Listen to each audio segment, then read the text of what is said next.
90.0 megahertz पर आप सुन रहे हैं रेडियो ऋषिकेश, जो आपकी अपनी आवाज़ है। आज पत्रकारिता दिवस है।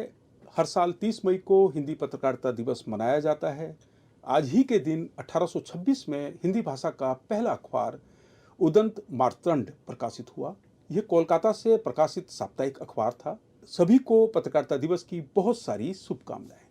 आज हम पत्रकारिता के स्वरूप पर चर्चा करने वाले हैं और स्टूडियो में आमंत्रित हैं खास मेहमान ऋषिकेश प्रेस क्लब के अध्यक्ष आशीष डोभाल जी, वरिष्ठ पत्रकार मनोहर काला जी, वरिष्ठ पत्रकार मनोज रोतेला जी और रेखा भंडारी जी। हम जानना चाहेंगे ऋषिकेश प्रेस क्लब के अध्यक्ष आशीष डोभाल जी से पत्रकारिता दिवस पर उनका संदेश। हमारे आदर्श गणेश शंकर विद्यार्थी कहीं ना कहीं हर पत्रकार के अंदर मौजूद होते हैं।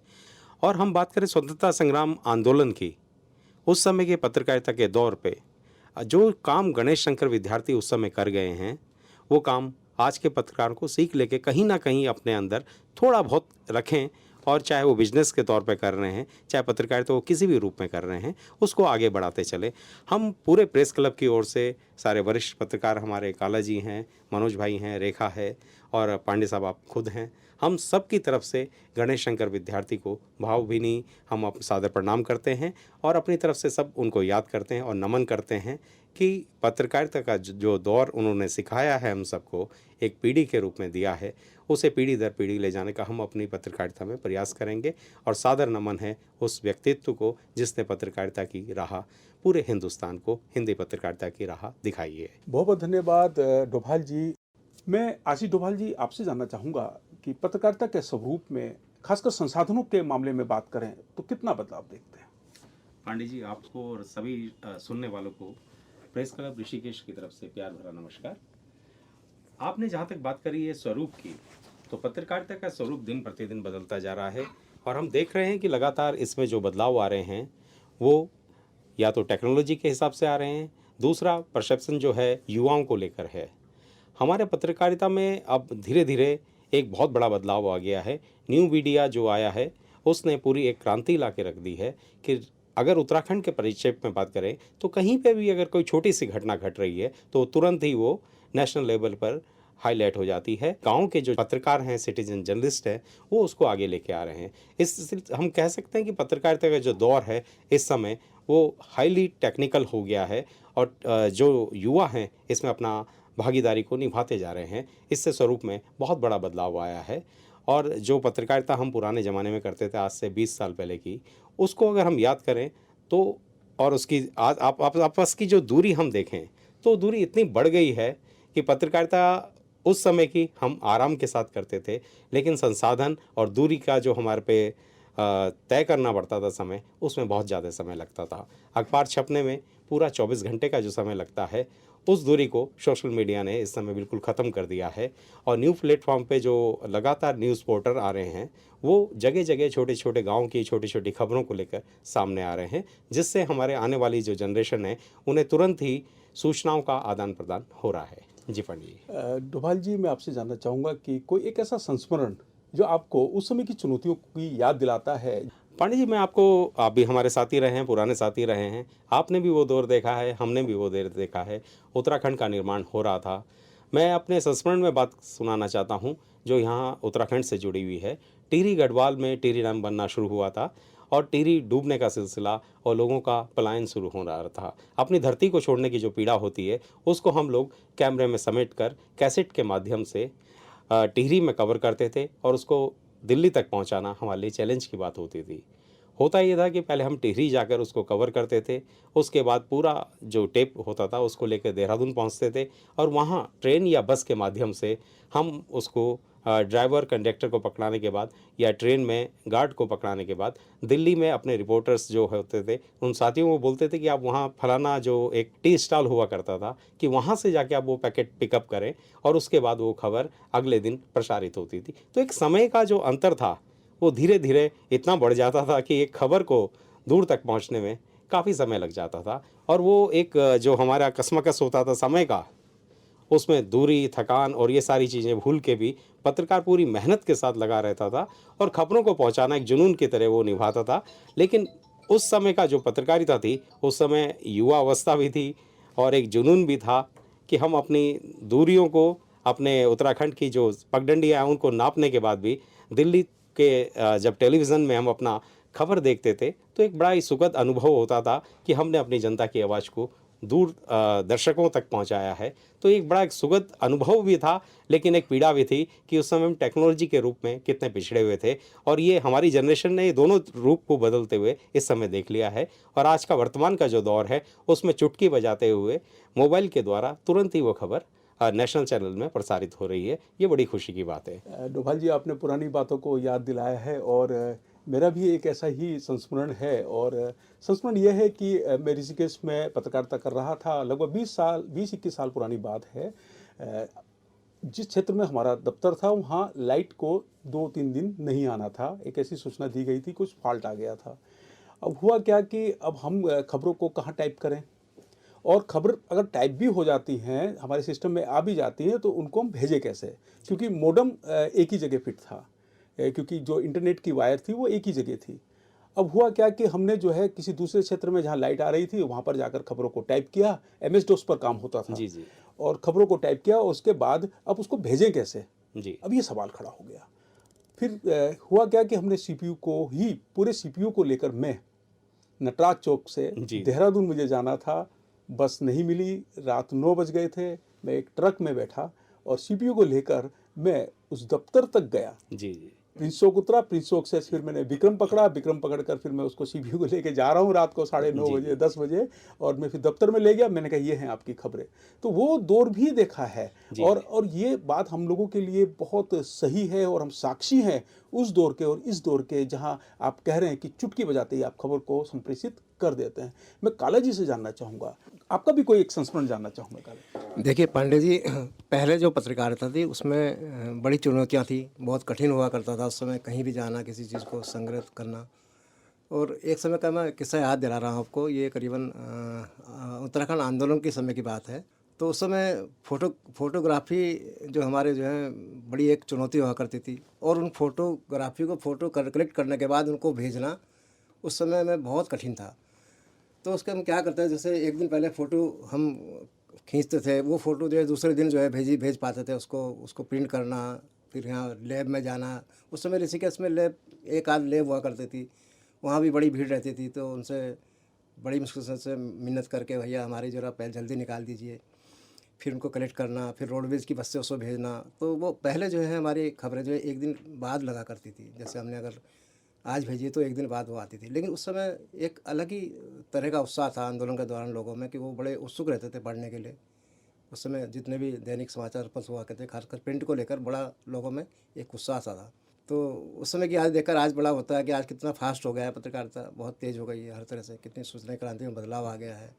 तब और अब में बहुत अंतर हो गया है पंडित जी। मैं रोतेला जी आपसे जानना चाहूँगा कि जो डिजिटल युग है जिसकी हम बात कर रहे हैं, कि आप जैसा कि डोभाल जी ने बताया कि चुटकी बजाते ही आप फोटो को दुनिया को दिखा सकते हैं, खबरों का संप्रेषण बहुत तेज हो गया है। जी, क्या पत्रकारिता पहले से आसान हुई है या इसमें अधिक चैलेंज आ गए हैं? अधिक चैलेंज आ गए हैं। क्योंकि देखिए, अभी जितनी चीज़ें आ रही हैं तेज़ी से, उतनी खतरनाक भी हैं। और कहीं न कहीं हम लोग जो है ना, ये भी देखने वाली बात है कि जितनी जल्दी चीज़ें होंगी, वो लोगों के सामने क्या सही जा रही हैं, सही तरीके से जा रही हैं, ये एक बड़ी बात है। और ख़ास तौर इस पर लगाम लगाने वाली, ख़ास तौर मैं देखूँ तो मोबाइल पत्रकारिता, इसका एक नाम दूँगा मैं इसको। क्योंकि आप चाहे अखबार से हैं, चाहे टीवी से हैं, चाहे किसी अन्य माध्यम से, रेडियो से हैं, आप मोबाइल से उसको कम्युनिकेट कर रहे हैं। तो मोबाइल से कम्युनिकेट करने का मतलब है कि आपके कोई न कोई जानकारी, कई बार क्या होती है, गलत, आपका सोर्स हल्का हो जाता है या गलत हो जाता है, तो ऐसे में जानकारी, समाचार गलत चला जाता है। और ये कई बार हुआ है, और ये एक बड़ी चुनौती है, इस पर लगाम कैसे लगाई जाए। तो जो इस तरह से जो अभी जो आधुनिक तकनीकी आ रही है, डिजिटल फॉर्मेट आ रहा है, इस फॉर्मेट को कहीं न कहीं इसको एक तरह से इसको कंट्रोल करना, मैनेज करना बहुत ज़रूरी है। अगर ये नहीं हुआ तो ये आने वाले समय में बहुत मुश्किल होगा।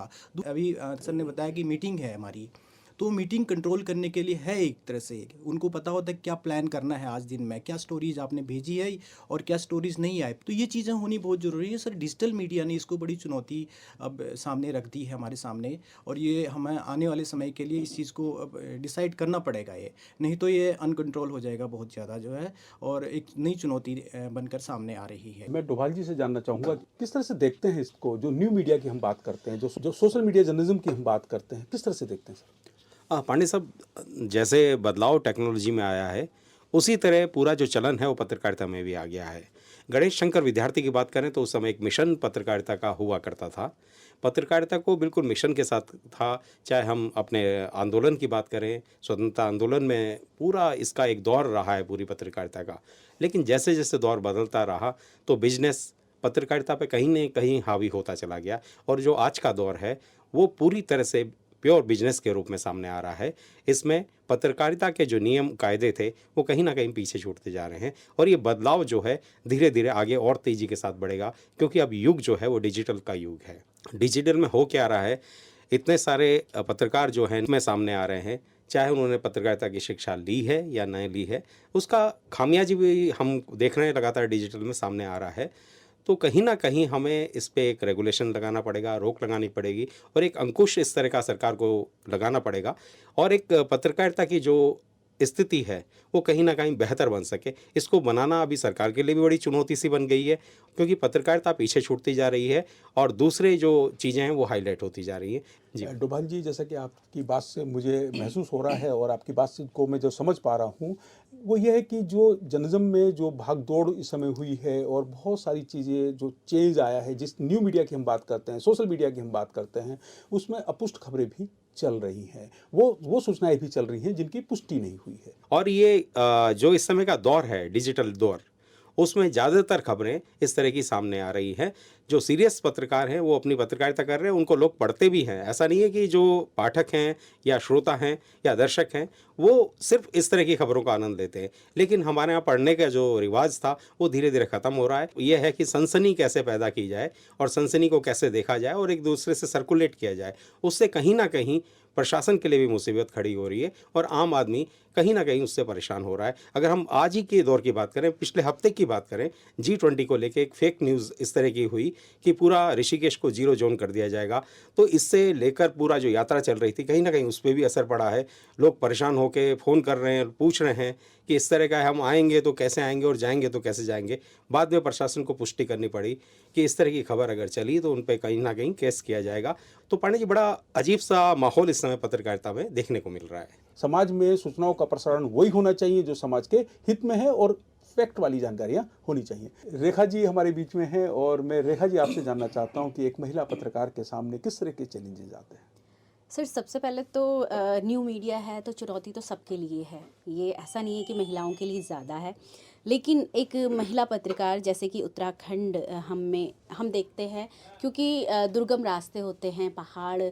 आपको यदि अच्छी पत्रकारिता न्यू मीडिया के हिसाब से आपको आगे जाना है तो आपको दुर्गम क्षेत्र में जाना पड़ता है। तो महिला का सबसे पहले काम होता है अपना घर देखना, परिवार को देखना। तो ये काफ़ी चुनौतीपूर्ण है कि वो सुबह यदि पत्रकारिता के लिए निकलती है किसी पहाड़ वाले जैसे गांव में, तो शाम तक, रात तक कैसे वो अपने घर में पहुंच पाएगी। तो ये सबसे बड़ी चुनौती है। फिर भी इस जैसे कि अभी मेरा पिछले 2 दिन पहले का एक एक्सपीरियंस है कि मैं एक खबर आई थी मेरे कानों तक कि एक कोटा गांव है यमकेश्वर ब्लॉक का, तो वहाँ पानी नहीं आ रहा था। अब उस गांव में कैसे जाएं, पता नहीं था रास्ता कैसा है, क्या है। जब मैं फूलचट्टी में पहुंची नीलकंठ मार्ग में, तो उसी समय 1:30 बज रहा था। जैसे तैसे मुझे पता चला कि वहाँ वो गांव है। तो वहाँ से अब ऊपर कैसे जाना है, ट्रैफिक भी बहुत था, शनिवार का दिन था। गए तो वहाँ से पता चला 3 से 4 घंटे का रास्ता है यदि आप पैदल पहाड़ी में चढ़ते हो। तो मैंने बोला चलो जब अब यहाँ तक आ गए हैं तो आगे भी बढ़ते हैं, क्योंकि पहाड़ से तो मैं बिलोंग करती हूँ, टिहरी से, तो पहाड़ तो चढ़े हैं। तो लेकिन काफ़ी समय हो गया है, उतना एक्सपीरियंस नहीं रहा अब पहाड़ चढ़ने का, मैं फिर भी चढ़ गए। तो कदम आगे बढ़ ही नहीं रहे थे, क्योंकि थकावट इतनी ज़्यादा लग गई थी कि फिर भी वो दूरी पार की और हम पहुँचे 5 बजे गांव में, कोटा गांव में। समय ही नहीं बचा था कि वहाँ पे हम कुछ कर पाते। 1-1.5 घंटे का जो समय था वहाँ पे कवरेज करते करते 7 बज गए, 7:15 बज गए। फिर चैलेंज था कि अब घर कैसे पहुँचे। डिसाइड किया नहीं, घर जाना है किसी भी हालत में। रात हो ही गई थी। फिर उसके बाद जब 3-4 घंटे हम ऊपर पहाड़ी में चढ़े तो 1.5 घंटे हमें लग गए नीचे उतरने में। तो वहाँ पे सबसे बड़ी क्या चीज़ थी, वहाँ हाथी का खतरा भी था। और खैर बाघ के बारे में तो हमने पूछ लिया था कि बाघ का कोई खतरा नहीं है, लेकिन हाथी का खतरा हो सकता है। तो क्योंकि हम गढ़वाल से हैं और गढ़वाल को देवभूमि कहा जाता है और कण कण में देवता निवास करते हैं, तो अपने इष्ट देव भैरव देवता का नाम लेके हम आगे बढ़ गए और कहा कि बस तुम्हारे हाथ में घर तक पहुंचा देना। तो हम निकल ही गए घर तक। मैं 10:30 बजे घर पहुंची। ये बड़ी बात है। तो अच्छा भी लगता है ऐसी पत्रकारिता करने में। और मेन होता है एक महिला के लिए सबसे पहले कि उसका परिवार उसका साथ हो, एक विश्वास साथ हो, तो वो किसी भी चैलेंज को पूरा कर लेती है। मतलब उसके लिए कोई चैलेंज नहीं लगता। तो मेन है बेटियों को परिवार का साथ होना बहुत ज़रूरी है। तब जाके बात रही न्यू मीडिया की, न्यू मीडिया चैलेंजिंग है काफ़ी। और फिर अच्छा भी इसलिए है क्योंकि जो हमारे बड़े पत्रकार हैं जो तहसील में पत्रकारिता करते हैं और डिस्ट्रिक्ट में करते हैं, तो वो छोटे छोटे गाँवों में नहीं पहुंच पाते क्योंकि उनकी जिम्मेदारी वहाँ भी बहुत होती है। तो वहाँ पे जो अब युवा पत्रकार जो गांव से निकल के आ रहा है वो एक बड़ा रोल निभाता है। लोकल जो कम्युनिटी हैं उन लोगों तक पहुंचने का, उनकी समस्याओं तक पहुंचने का। रेखा जी ने अभी अपने एक्सपीरियंस की बात की, कितना चैलेंजिंग था क्योंकि आप पहाड़ पर गए और 1 बजे के बाद जो है फिर आप 3 घंटे की आपको जर्नी करनी पड़ी और वो बड़ा चैलेंजिंग होता है क्योंकि मैं भी पहाड़ पे खूब चढ़ता हूँ और मैं तो हाँफते रुकते रुकते और आगे बढ़ता हूँ। और मैं अपने साथियों से भी कहता हूँ कितनी दूर है, तो बताते कि अभी तो बहुत दूर है, तो मैं घबरा जाता हूँ। मैं अक्सर उनसे कहता हूँ कि ये बताइए कि अभी यही है और इस तरह से हम पहुँच जाते हैं। रेखा जी, आपको सैल्यूट है कि आप इस तरह की जर्नलिज्म कर रहे हैं और आप उस जर्नलिज्म को कर रहे हैं जिसकी तरफ लोगों का ध्यान कम है। बातों का सिलसिला हमारा लगातार जारी रहेगा। डोभाल जी, हम आपसे जानना चाहेंगे वो गीत जो आप हमारे श्रोताओं को डेडिकेट करना चाहेंगे। पांडे जी, आपने गीत का नाम लेके फंसा दिया है कि क्या बात की जाए, कौन सा गाना सुनाया जाए। फिर भी एक पत्रकारिता की बात हो रही है, हमारी खबरों के आदान प्रदान की बात हो रही है, तो कुछ भी दिल में नहीं रखना चाहिए। पुराना गाना है, उसकी 2-4 लाइनें मैं अपने कोशिश करता हूँ गुनगुनाने की। दिल की गिरह खोल दो, चुप न बैठो, कोई गीत गाओ। हाँ, महफिल में अब कौन है अजनबी, तुम मेरे साथ गाओ। दिल की गिरह खोल दो, चुप न बैठो, कोई गीत गाओ। गानों का और खबरों का सिलसिला लगातार चलता रहे, हम यही चाहते हैं और ये हमारी शुभकामनाएं हैं ऋषिकेश एफएम को कि वो आगे बढ़े और आगे बढ़कर पत्रकारिता के क्षेत्र में एक नया नाम रोशन करे। बहुत बहुत धन्यवाद डोभाल जी, आपने गीत सुनाया और आप बहुत अच्छा गाते हैं, ये मुझे आज पहली बार पता चला है। हम फिर से आते हैं रियल टाइम जर्नलिज्म पर। क्या है रियल टाइम जर्नलिज्म और वो कौन सी बातें हैं जिन पर तेजी से प्रेषित होती सूचनाओं, खासकर समाचारों के मामले में ज़्यादा ध्यान देने की ज़रूरत है। जैसा कि आप बता रहे हैं कि खबरों की पुष्टि करना बहुत आवश्यक है, उसके अलावा भी और कौन से ऐसे तत्व हैं जिन पर एक पत्रकार को ध्यान देना। पांडे जी, जो ये रियल टाइम की तलवार जो पत्रकारों पर लटकनी शुरू हुई है, ये बड़ी खतरनाक है और इसने ब्रेकिंग को एक नया आयाम दे दिया है। पत्रकारिता का जो एथिक है, अगर उसमें 5 Ws 1 H की बात नहीं हो रही है, तब तक वो चीज़ें कहीं भी खबरों के मामले में सामने नहीं आती है। लेकिन हम देख रहे हैं रियल टाइम के चक्कर में हर चीज़ पीछे छूटती जा रही है। खबरों को कौन सा चैनल या कौन सा अखबार सबसे पहले ब्रेक कर रहा है, हर अखबार का अपना एक न्यूज़ पोर्टल है, अपनी वेबसाइट है, उसे उसमें ब्रेक करना पड़ रहा है। जो पत्रकार कलम का सिपाही माना जाता था, अब वो कहीं ना कहीं कैमरे और माइक के बोझ में नीचे नीचे दबता जा रहा है और उसे भी ये सारी चीज़ों को फेस करना पड़ रहा है कि तुरंत ही अपनी खबरों को वेबसाइट में डाले और जिसे उनके दर्शक और पाठक जो हैं वो एकदम पढ़ सकें। न्यू मीडिया ने पूरा ही चेंज कर दिया है सारी चीज़ों को, लेकिन इसमें पत्रकारिता के एथिक पीछे छूटते जा रहे हैं। सवाल वही है, प्रामाणिकता क्या है? सवाल वो है, घटना कहाँ की है और क्यों हुई है, कैसे हुई है, ये सारी चीज़ें पीछे छूट रही हैं। सिर्फ खबरों को उठाकर परोसना जो है वो सामने आ रहा है। इसी अगर हम बात करें पिछले 2 साल पहले की बात है, हिरणों का झुंड बह के आया। एक सिर्फ वीडियो मिला, सारी चीज़ हम जैसे पत्रकार जो हैं सब हम इसकी दौड़ में लग गए कि ये हिरन का जो आया है, एक सिर्फ वीडियो मिला, सब उसको प्रसारित करने में लग गए, लेकिन उसकी पुष्टि किसी ने नहीं करी। पता लगा कि वो दक्षिण भारत में वो प्रजाति पाई जाती है जिसका उत्तराखंड से कहीं लेना देना नहीं है। तो ये चीज़ें जो है बहुत बदलाव ला रही हैं पत्रकारिता में, जिसमें पुष्टि का कोई नहीं है, सीधे सीधे रियल टाइम में आपको खबर भेजनी है और अपने दर्शकों को ज़्यादा से ज़्यादा चीज़ों में इन्वॉल्व करना है। तो ये कहीं ना कहीं बहुत बड़ा इस चैलेंज आ गया है कि कैसे हम चीज़ों को प्रामाणिकता के साथ प्रस्तुत करें। तो ये सबसे बड़ी बात है। मैं मनोहर काला जी से जानना चाहूँगा कि सर आप जो अभी बात डोभाल जी कह रहे हैं कि जो इस तरह की सूचनाओं को तेज़ी से पहुंचाने का जो एक भागदौड़ हो गई है, कैसे देखते हैं सर आप इसको? अब डिजिटल में तो चलो ठीक है भाई, इलेक्ट्रिक मीडिया में सब लोग करते थे इसको, लेकिन प्रिंट मीडिया में तुरंत किसी खबर को अब ब्रेक की जाती है, तो अब वो चुनौती है एक, मतलब आपको प्रिंट के साथ आपको इलेक्ट्रिक मीडिया काम भी करना पड़ रहा है। तो पहले जबकि इस तरह का नहीं था, प्रेशर नहीं हुआ करता था। मैं रोतेला जी से जानना चाहूँगा कि जो पत्रकारिता है उसे केवल ये कहा जाता है, इस संदर्भ में देखा जाता है कि ये खबरों को पहुंचाने का एक माध्यम है। क्या पत्रकारिता के और भी बहुत से आयाम हैं जिन पर काम होना बाकी है? बिल्कुल पांडे जी, ये बड़ा अच्छा सवाल है आपका। देखिए उसके अलावा देखिए समाज को मेन चीज़ क्या होता है, आईना बोला जाता है पत्रकारिता को, जो है ना मीडिया। जैसे कि डिजिटल मीडिया आने के बाद जिस तरह से ये चीज़ें चुनौती आ रही हैं सामने, तो उसके बाद तो ये ख़ास तौर पर देखा जाए तो समाज में जो मैसेज जाता था वो मैसेज जो है ना प्रॉपरली नहीं जा पा रहा है अभी। हमें एक सोसाइटी को, एक अच्छा समाज को सशक्त बनाने के लिए पत्रकारिता का मजबूत होना बहुत ज़रूरी है। समाज में जैसे मैंने बताया कि अभी भी मीडिया का महत्व बढ़ रहा है, कम नहीं होगा आने वाले समय में, क्योंकि कहीं ना कहीं आपको समाज में अलग अलग सोसाइटीज़ को एक मैसेज देना होगा, वो मीडिया के थ्रू ही जा सकता है। समाज में एक तरह से बहुत सारी चीज़ें, जैसे महिलाओं के लिए जो हमारा रूरल जर्नलिज्म है वो कमज़ोर पड़ रहा है, उसमें काम करने की ज़रूरत है। और उसके अलावा सांस्कृतिक और जो सामाजिक तौर पर जो हमारे जो एक प्रतिबद्धता है और एक मजबूती है, उस पर भी काम करने की ज़रूरत है। बहुत सही मनोज जी ने बताया है कि जो रूरल जर्नलिज्म है उस पर काम करने की ज़रूरत है, और भी हमें उन सभी आयामों पर काम करने की ज़रूरत है जो जनहित से जुड़े हैं, जो लोकहित से जुड़े हैं। और मैं डोभाल जी आपसे जानना चाहूँगा कि आपका क्या मत है इसमें कि कौन से ऐसे आयाम हैं जिन पर अभी काम होना बाकी है? अगर हम बात करें रियल टाइम की या एकदम ब्रेक करने वाली जो चीज़ें हमारी आ रही हैं, उसमें सबसे बड़ी बात है कि न्यूज़ चैनल्स हों, अखबार हों, या किसी भी तरह अगर मीडिया से जुड़ा हुआ कोई भी संस्थान है, उसको देखना पड़ेगा कि खबरें तेज़ी ना दिखाएं, सिर्फ ये ध्यान दें कि खबर में कुछ जान है कि नहीं है। अगर रियल टाइम में ही आपको वो सारी चीज़ें प्रस्तुत करके अपने चैनल को आगे ले जाना है, तो दूसरे क्षण आप नीचे आ जाएंगे।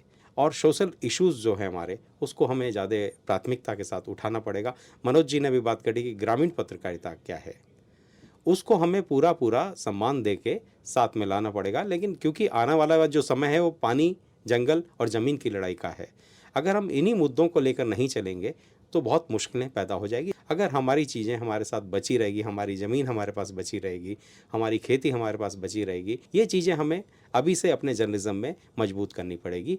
प्राथमिकता हमेशा ये हो, रियल टाइम के चक्कर में ना पड़कर पुष्टि की जाए खबरों की। पुष्ट खबर कोई भी है, चाहे वो किसी भी एंगल से आ रही है, किसी भी विधा से आ रही है, उसको आप दिखाएं, रियल टाइम में दिखाएं, सबसे पहले दिखाने की कोशिश करें, लेकिन उसका अर्थ का अनर्थ ना हो जाए, इस बातों का हमें पूरा ध्यान देना पड़ेगा। जी पांडे साहब, बहुत सही जानकारी दी है। डोभाल जी ने कहा है कि जो न्यूज़ है, न्यूज़ को उसके फ्रेम में रखिएगा और व्यूज़ को अलग रखिएगा। एक्चुअली आजकल हो क्या रहा है कि न्यूज़ और व्यूज़ दोनों को मिलाकर प्रस्तुत किया जा रहा है, और वो बड़ा घातक हो जाता है। उसमें जो पत्रकार है उनकी अपनी भावनाएं भी इसमें दिखती हैं और उनका अपना इंटेंशन भी उसमें दिखता है। ऐसा ही कुछ हो रहा है डोभाल जी? जी बिल्कुल पांडे साहब, बिल्कुल आपने चीज़ को एकदम पकड़ा है, क्योंकि आप खुद इतने बड़े जर्नलिस्ट रहे हैं उत्तराखंड से, तो आपने इस चीज़ को जो पकड़ा है वो आप बिल्कुल आप सही बता रहे हैं कि व्यूज़ अलग चीज़ है, न्यूज़ अलग चीज़ है। अगर आप अपनी चीज़ों को थोपना पाठकों पे और दर्शकों पे शुरू कर देंगे तो वो पत्रकारिता नहीं रह जाएगी। वो तो आपका एक पक्ष है जो वो जानने की कोशिश कर रहे हैं, और जनता को चाहिए कि खबर जो है वो बैलेंस होनी चाहिए, दोनों पक्ष किसी भी तरह के हों, उन दोनों पक्षों को आप दिखा के बैलेंस करें। पत्रकार का काम ही यही है, वो खबरों को संतुलित करके दिखाए, संतुलित करके लिखे, तब जाकर उसकी सार्थकता बनेगी और उसका जो इम्पैक्ट पड़ेगा जनता पर, वो उसका दूसरा ही पहलू होगा। पत्रकारिता को समय देते हैं, आप अपने घर परिवार को समय देते हैं, फिर आप अपने लिए समय कैसे निकालते हैं? सर ये सफ़र हुआ था जब कोविड आ गया था, तो उसके बाद पत्रकारिता तो की थी मैंने। 2015 में मेरा एमए मास कम्युनिकेशन कंप्लीट हुआ था। फिर 2-3 चैनलों में काम करने के बाद, अखबार में काम करने के बाद, फिर 2020 में मैंने अपना पोर्टल शुरू किया। तो वहाँ से मेरी जर्नी शुरू हुई और सबसे अच्छी बात रही, परिवार ने साथ दिया। बेटा है मेरा, 5वां साल उसको चल रहा है। तो सबसे पहले जैसे कि चैलेंजिंग बहुत है, आपको अपने आप को प्रूव करना है। हर दिन आपके लिए एक चुनौती रहती है। और फिर न्यूज़ में आना, फिर उसके बाद न्यू मीडिया है, तो लोगों तक पहुंचना। फेसबुक से आपको पहुंचना है, यूट्यूब से आपको पहुंचना है, इंस्टाग्राम से आपको पहुंचना है। और लोगों में क्योंकि ग्रामीण क्षेत्र है, मतलब ऋषिकेश में कई ग्राम आते हैं, तो हर गांव में जाना और उनकी समस्याओं को सुनना, ये सारी चीज़ें रहती है। तो मेरा रूटीन यही रहता है जो नॉर्मल हर एक महिला का रहता है, जो वर्किंग होती है।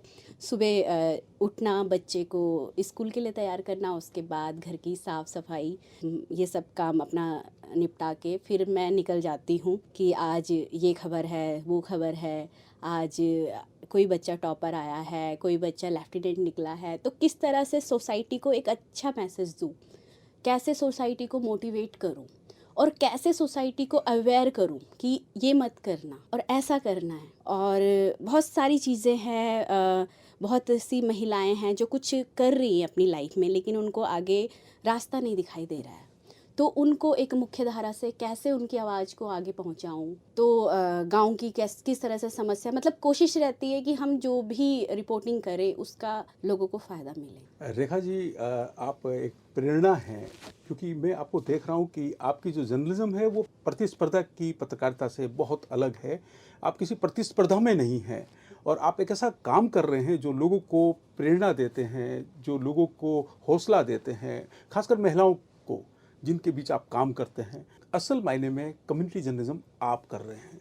और अभी हम बात कर रहे थे ऋषिकेश प्रेस क्लब के अध्यक्ष आशीष डोभाल जी से, वरिष्ठ पत्रकार मनोहर काला जी से, वरिष्ठ पत्रकार मनोज रोतेला जी और रेखा भंडारी जी से।